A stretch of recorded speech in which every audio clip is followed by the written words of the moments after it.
Assalamualaikum warahmatullahi wabarakatuh. Di sini saya akan membuka presentasi dari kelompok 2 yang berjudul Manfaat Zooplankton yang beranggotakan pertama Richen Stella Purba, Francisca Amelia Putri, Sukri Simatupang, Baiti Rahmadini Bilqis, Benina Amalia, dan Fikri Eko Wahyudi. Plankton dan zooplankton. Plankton adalah biota yang memiliki keanekaragaman yang bersifat autotrof serta mampu menghasilkan oksigen. Zooplankton merupakan anggota plankton yang bersifat hewani, sangat beraneka ragam dan terdiri dari bermacam larva dan bentuk dewasa yang mewakili hampir seluruh filum hewan.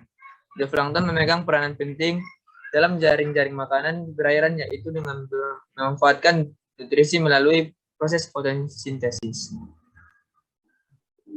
Klasifikasi zooplankton berdasarkan daur hidupnya. Yang pertama, holoplankton. Contohnya yaitu seperti Copepoda dan Amphipoda. Yang kedua, meroplankton. Contohnya yaitu kerang dan karang. Yang ketiga yaitu Phytoplankton. Contohnya yaitu Cumacea. Faktor pertumbuhan zooplankton, fisika dan kimia.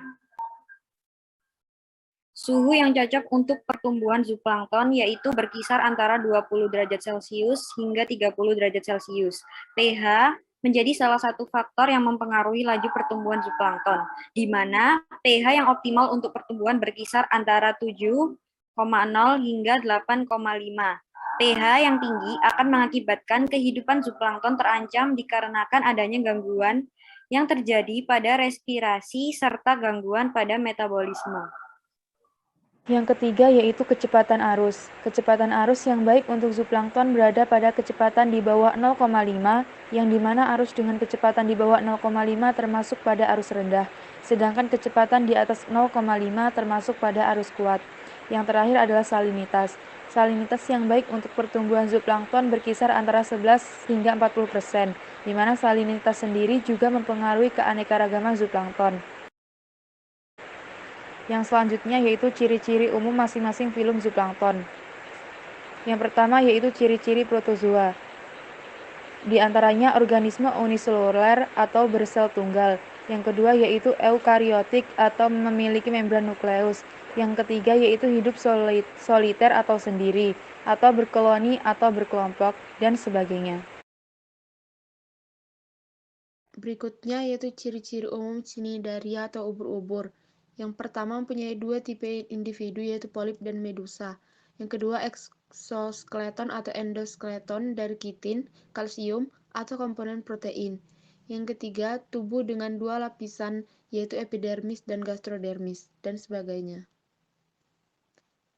Selanjutnya ciri-ciri umum Ctenophora, yaitu terdiri atas sel yang secara umum relatif tebal, mirip jeli, dan tidak memiliki otak atau sistem saraf pusat. Yang selanjutnya ciri-ciri umum Annelida atau cacing gelang, yaitu memiliki tubuh bersegmen, bersifat trophoblastik sel mata, simetri bilateral dan metameri, mempunyai sistem pencernaan sempurna, dan sebagainya.